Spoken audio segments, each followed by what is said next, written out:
Today, I want to look at, as our scripture reading, Genesis, the 27th chapter, verses 1 through 4. When Isaac was old and his eyes were so weak that he could not see, he called his older son Esau and said to him, "My son." And Esau answered, "Here am I." And he said, "Look, I am old and do not know the day of my death. Take your hunting gear, your quiver, and your bow, and go out into the field to hunt some game for me. Then make me a delicious meal that I love, and bring it to me to eat, so that I can bless you before I die." I want to talk today from the subject, a troubled family. A troubled family. The story of this troubled family actually begins in chapter 25. And not much is really mentioned about Isaac after he marries Rebekah. For some 20 years, his faith has been tested like his father before him, because he knew that he was the child of promise. He knew that he was the covenant child, but his wife was barren and could not have children. And so Isaac knew that he needed to talk to God. And so in chapter 25, verse 21, you see Isaac praying to the Lord on behalf of his wife, who was childless, and immediately after he prays to God, the Lord heard his prayer and his wife conceived. Rebekah, when she's pregnant, experiences difficulty in her pregnancy. Twins were within her womb and they were jostling with each other. And this would be a foretaste of the difficulties that would exist between the two brothers. Rebekah regarded her pain as something that was ominous, something that she needed to understand. So she went and asked God, what was it that was going on within her? And it was told to her through a prophet that she was going to have twins, and that those twins would become two great nations. And they would be two separate, distinct individuals that would emerge from her. One of them would be strong, and the other would have to serve the younger son. The whole body of the firstborn child was covered in hair, and it was given a reddish brown color, and his name was Esau. The second son came out grasping the heel of Esau, and they called him Jacob. The older son became a hunter and an outdoorsman, and Jacob, however, stayed around the house. He stayed up under his mother, and he was considered a mama's boy.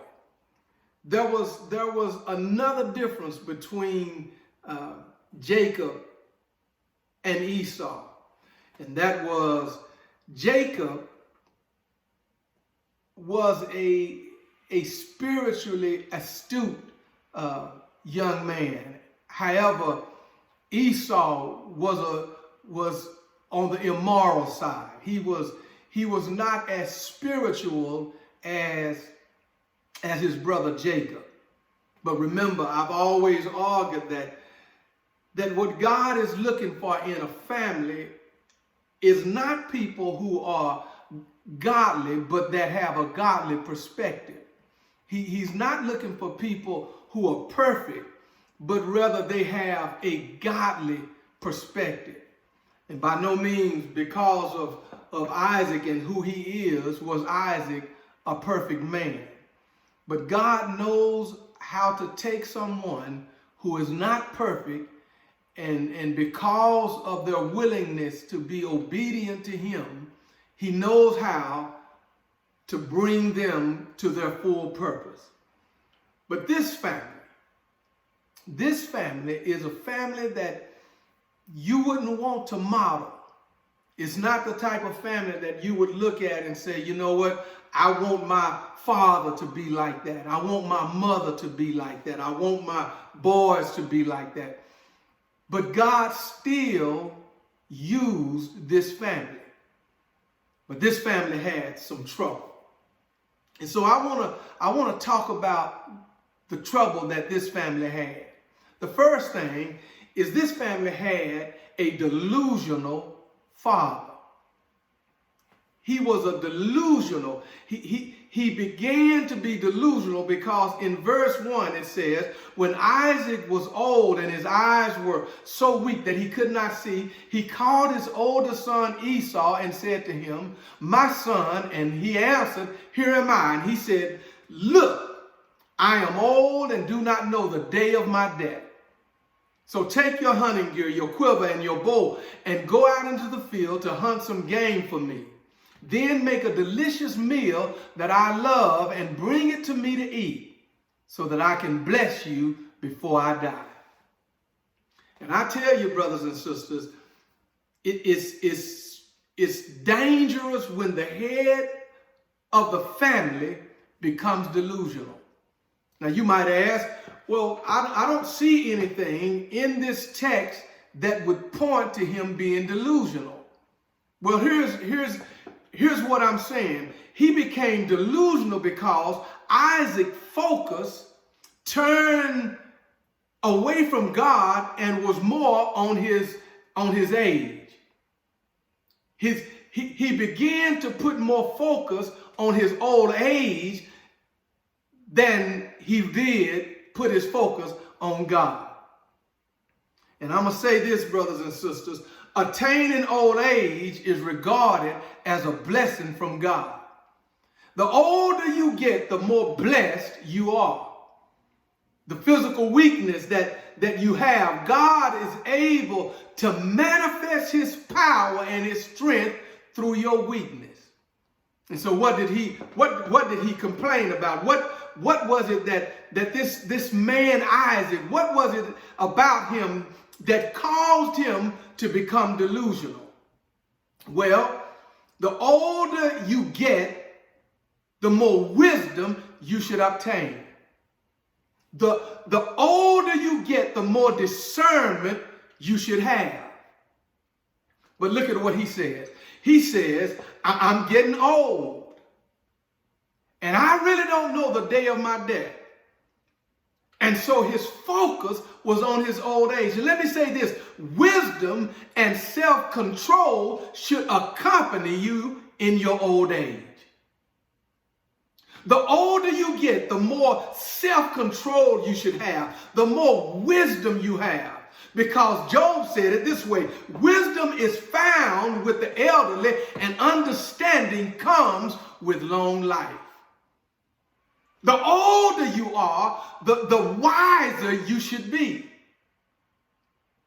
But he said, I'm not able to see the things that I used to be able to see. My eyes are growing dim.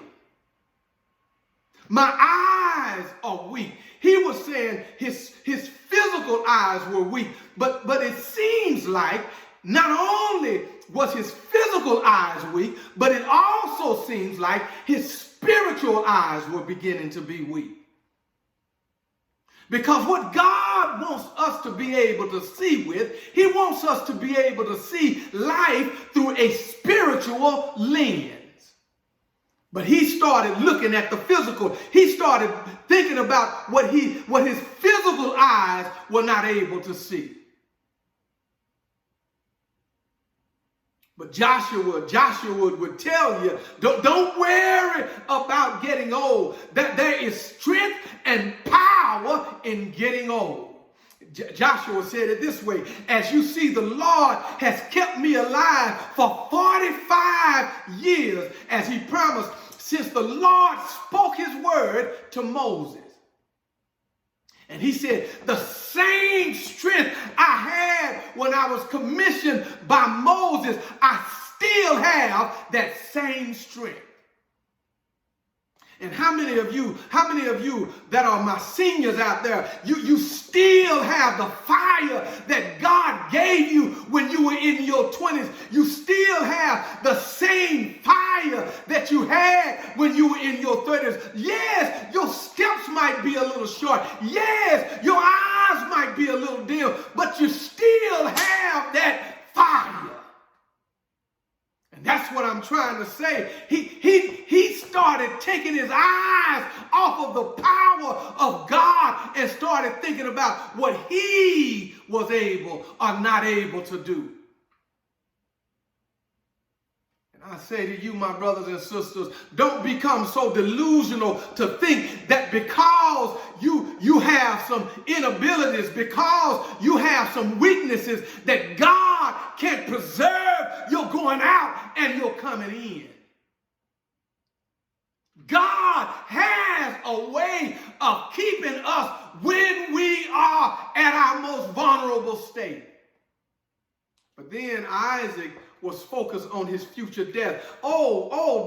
Don't become so messed up about your future that you can't accept what God is trying to do in your life right now.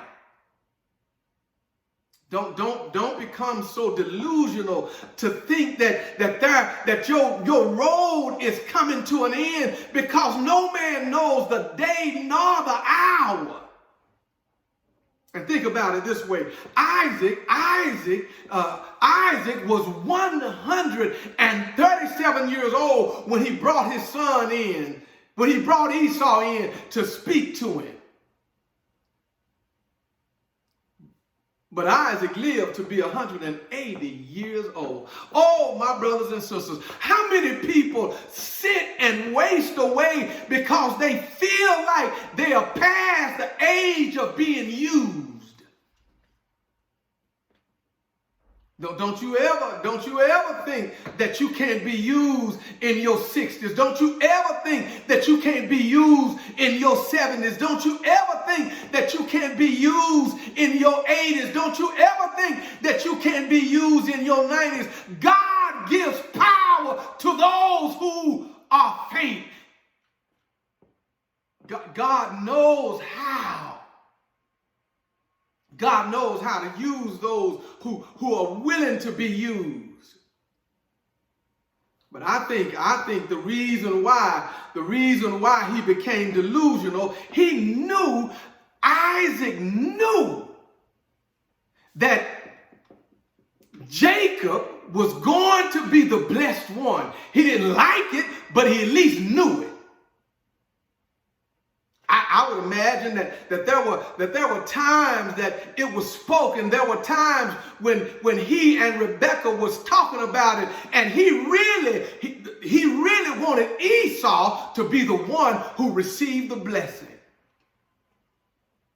And so he's getting old. He's getting old, and he has to make this plan. And a lot of times we think about the trickery of Rebekah. We think about the trickery of Jacob. But let's look at Isaac. Isaac knows.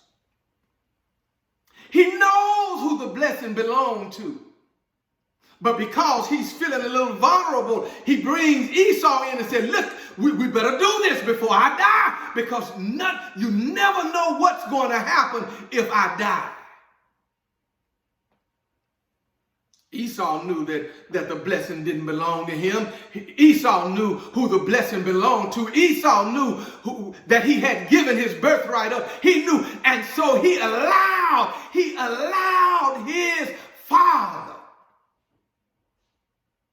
to come up with this plan. And so he runs off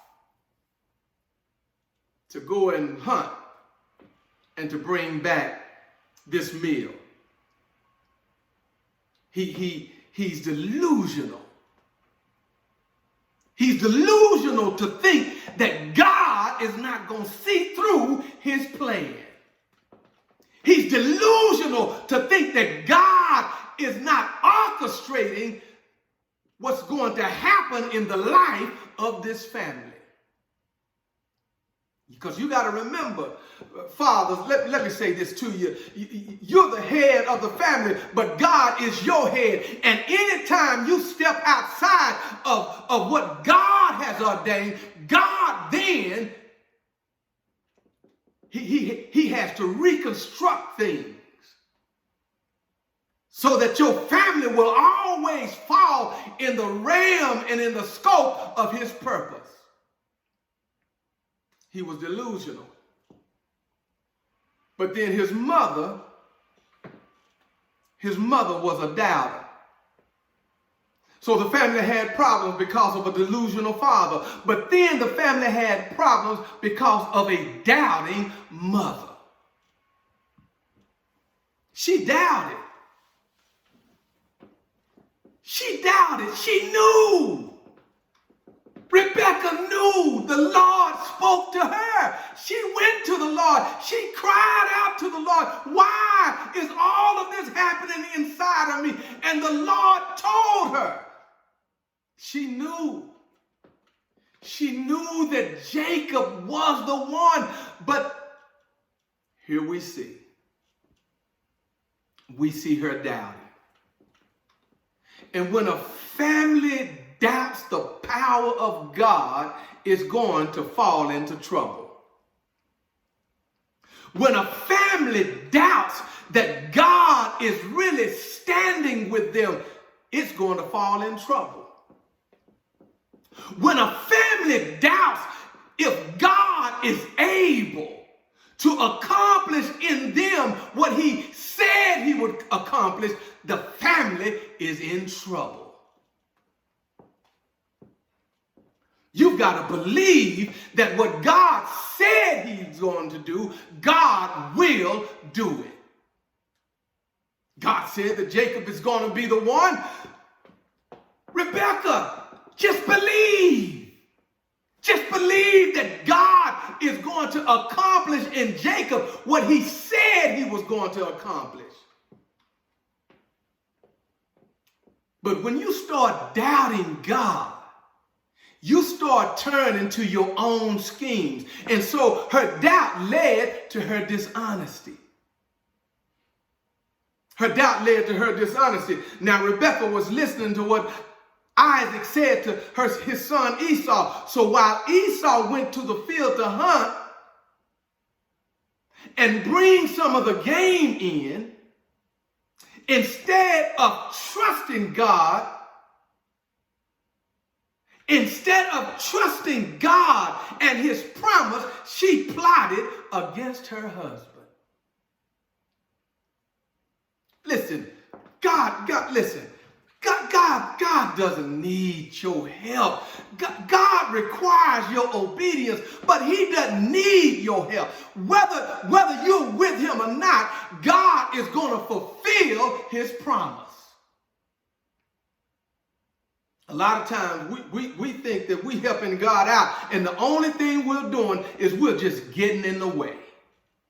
You've got to allow God to do what only God can do.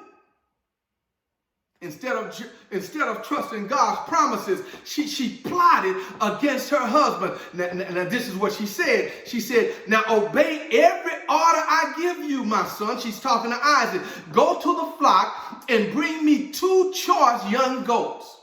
And I will make them into a delicious meal for your father, the kind he really loves. Then take it to your father so that he might bless you before he dies. That sounds like a plot. That sounds like someone who's really not on the same page with her husband. And so you have this doubting wife that's planting a seed of doubt in her children, that's planting a seed of trickery in her son because of her doubt. And instead of trusting God's plan, she incorporated her son Isaac in her scheme. She never entertained the thought. Listen, she never entertained the thought when she heard her husband tell Esau to go and kill the animal and bring and cook it so that I might be able to eat and bless you. She never thought to get down on her knees and cry out to her God and say, now wait a minute, didn't you tell me? Didn't you say to me that you were going to bless our son Jacob? And let me say this, brothers and sisters, when it seems like the plan is going against what God has shown you, don't try to work it out on your own. Go to God and let God work it out. And she was so confident. She was so confident in her scheme.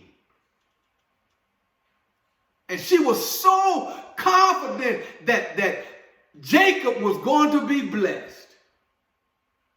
And sometimes when you read this story, sometimes you think that this young man, Jacob and Esau, it would appear that you would think that they were these little young teenage boys, or perhaps they were in their 20s. No. They were 77 years old.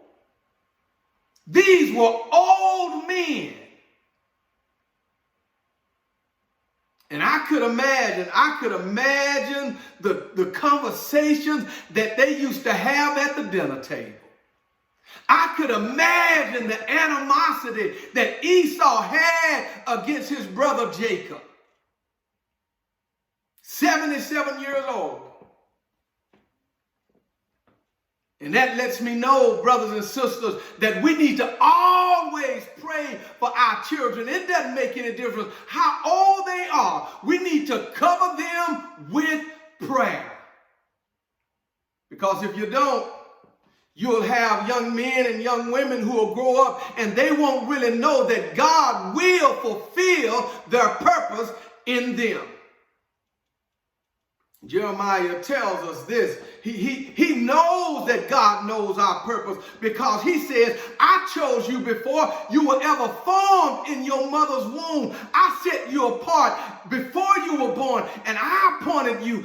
Listen, God knows what each child is made for. You just got to allow God to work out his purpose in them. You don't have to scheme. You don't have to plan. Just allow God to work it out. Because my brothers and sisters, when you start doubting God, doubting leads to mistrust, and mistrust leads to mistakes, and mistakes lead to missed opportunities. Look at the missed opportunity that she had. Look at the missed opportunity of being able to see just how God is going to work out. Listen, when things are going bad, don't you sometimes just want to see how God is going to work it out? Don't you just stand back and just see, Lord, I don't know how you're going to do it, but I know you're going to work this out. I don't see it. I don't understand it, but I'm putting it in your hand and I'm just going to let you work it out. Oh, there is a blessing when you're able to see God working it out. Well, they had a delusional father. They had a doubting mother, but then they had a deceitful son. You see, deception is a form of lying, but with a stronger degree of wrong, because the deceiver is purposefully leading others into believing that the lie is really true.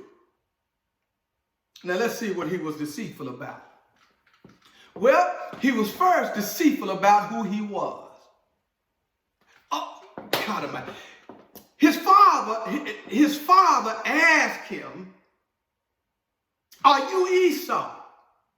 And Jacob replied, "I am Esau, your firstborn. I have done exactly what you told me to do. So please sit up and eat some of my game so that you might bless me." Oh, what deception. What deception. You don't have to be anybody but what God designed you to be.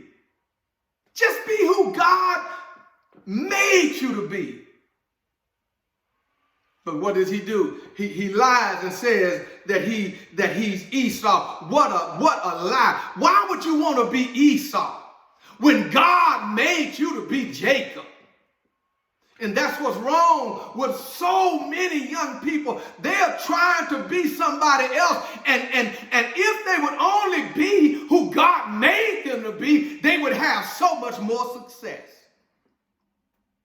You don't have to be like your neighbor. You don't have to be like your friend. Just be who God designed you to be, because you will always be a better you than you are a better somebody else.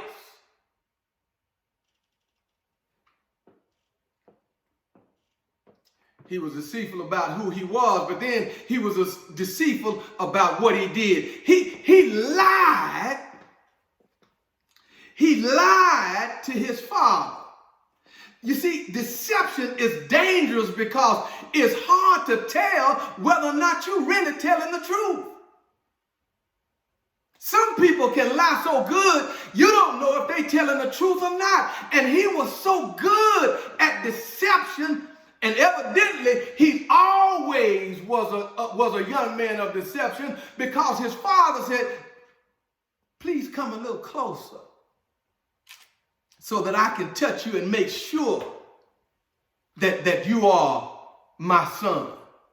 And he asked him, are you really my son? Come closer. Let me touch you. The voice is the one of Jacob, but the hands are the one of Esau.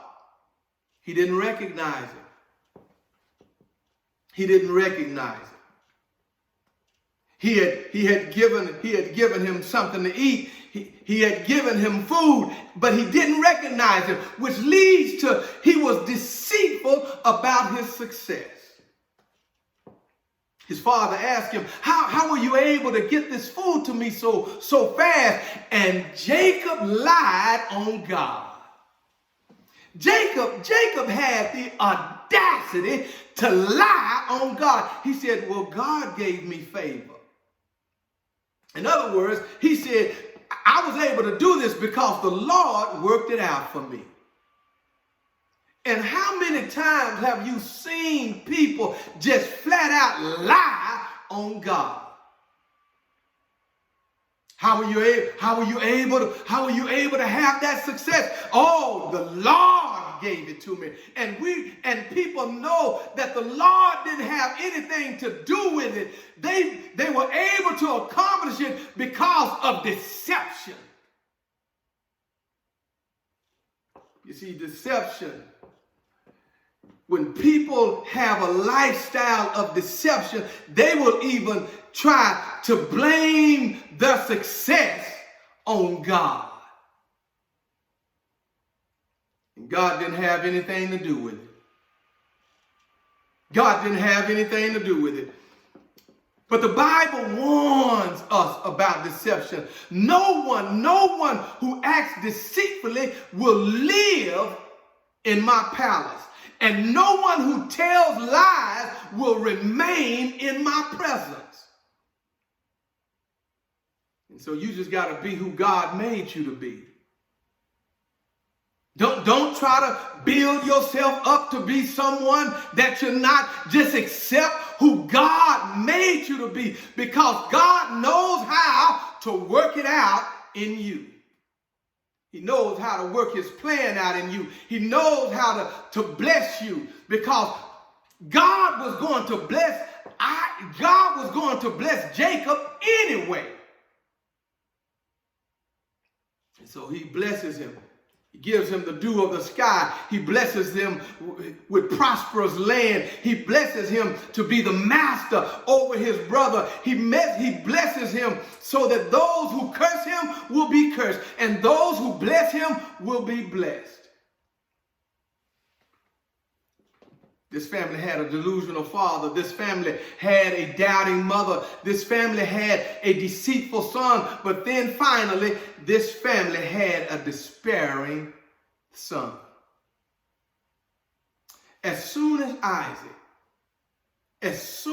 Isaac is blessed, as soon as Isaac blesses Jacob and Jacob leaves the presence of his father, his brother Esau arrives. And he had made some delicious food for his father, and he brought the food in. And then he said to his father, "Father, get up and eat. And once you're through eating, you'll be able to bless me." He was in despair. He was in despair because he lost and didn't understand his purpose. When you lose your purpose, it will cause you to have despair due to self-pity.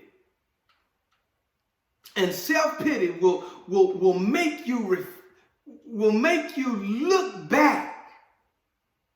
And he looked back, and I believe that he looked back and remembered the very moment that he sold his birthright. He was hungry, he was famished, and he said, "Oh, I just need something to eat." And his brother Jacob, being the trickster, being the slickster, said, "I'll give you something to eat, but you got to sell your birthright. I'll give you something to eat, but you got to sell your purpose. I'll give you something to eat." And so he began to have self-pity. But then he was in despair because he lacked purpose.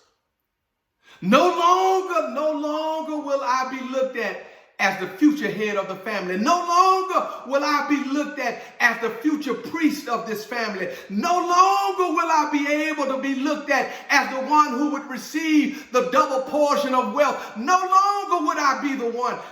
I've lost my purpose. What's going to happen with me now? What's going to happen with my children now? What's going to happen with my life now? Now that I've given all of my birthright away. He feels that he has no purpose. But then he was in despair because of his regret. There are some things that we do in life that will cause a chain of events that it seems like you can't recover from. Maybe it was that missed opportunity. And you feel like I'm just not going to be able to recover from it. Maybe it was that mistake that you made. Maybe it was that idea that you didn't go ahead on with. Maybe it was something that you just let go. And you just regret. You regret that missed opportunity. But I want to tell you, brothers and sisters, for every missed opportunity you have, God is standing ready to open another door. Because if you truly love God, and I mean really love him, I mean you sold out for God, even in your mistakes, God can still work it out for your good. Hebrews 12th chapter warns, he said, and make sure that there aren't any immoral or irreverent persons like Esau who sold his birthright in exchange for a meal. Brothers and sisters, sometimes you'll find people doing things in life that just don't make any sense. So don't be delusional. Don't be delusional like Isaac. You may be old and you might still, your eyes might becoming dim. Your steps might be a little shorter. You might not have the energy and the fire that you used to have. But I want to tell you, your better days are still ahead of you. You still have opportunity to do great things for God. So don't allow anything to deter you or distract you from fulfilling your full purpose in God. In everything that you do, give God all of what you have. And therefore, we do not give up. Even though our outer person is being destroyed, our inner person is being renewed daily. Don't you give up. If you're old, don't you give up. If you are on the brink of losing it all, don't you ever give up. Because the Bible said he gives strength to the weary and strength to the powerless. Don't you ever give up, because the Bible said those who trust in the Lord will renew their strength. They will rise up like the wings of eagles. They will run and not be weary, and they will walk and never faint. Don't you ever give up because of your old age. And then don't doubt like Rebekah. Don't you dare doubt. Don't you stop believing and trusting in God. You remain faithful. You remain faithful in God, that what God started in you, God will finish in you. And always remember that when you're at your weakest, when you're at your most vulnerable, when you don't understand how things are going to work out, remember, God only needs your obedience. He only requires you to be obedient. He only requires you to keep moving forward. He only requires you to keep believing. And don't you ever believe that God is dependent upon what he needs you to do. God just needs you to be obedient to him. And let God have his way in your life. And just understand that deception will kill an opportunity, because if God is going to bless you, you don't need to trick anybody into blessing you. You don't need to lie your way into a blessing. Listen, if you're going for a job, just tell the truth. Just tell the truth. Let God take care of the rest, because God is the one that will open the door that need to be opened. God is the one that will close the door that need to be closed. Just allow God to open those doors. You don't need to say anything other than you're depending on the powerful arm of God. Trust in the Lord with all thine heart, and do not lean unto your own understanding. Think on him and all of his ways, and he will direct your path. And then finally, don't despair. You may have made some mistakes. It may not have gone the way you wanted to go. You may have made some choices that it seemed like the road that you're on is going to be a difficult road. But remember, Esau also got a blessing. And that's the shouting news. Even though you messed up, even though you gave your birthright away, that's still a blessing.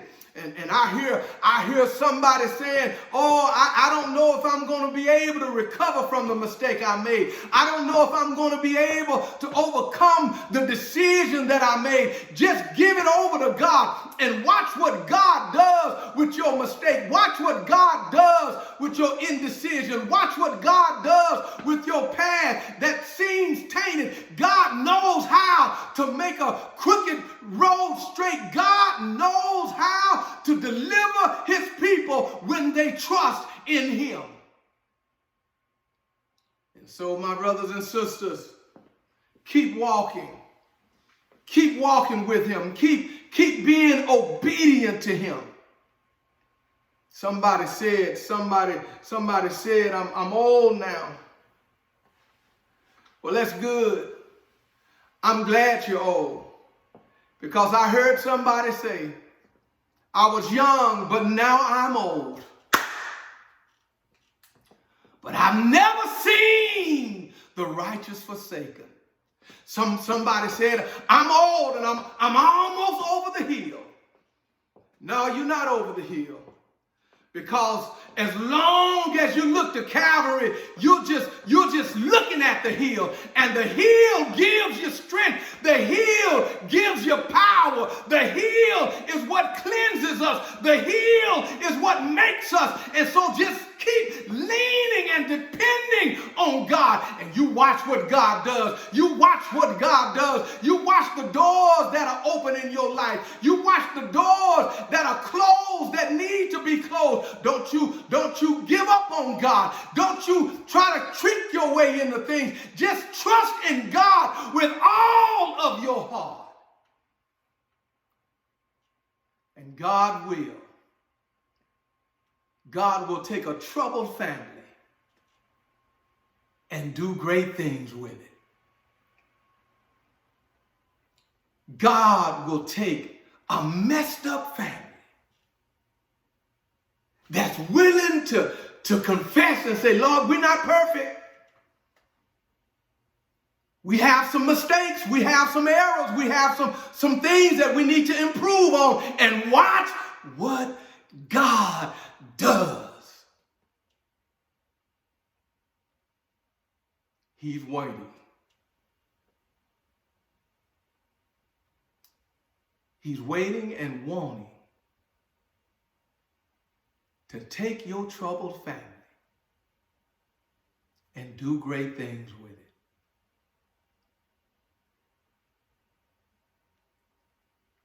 God bless you and God keep you. I pray that your hearts have been changed and your minds have been renewed. Don't be delusional. Don't doubt. Don't deceive. And brothers and sisters and friends, don't ever be in despair.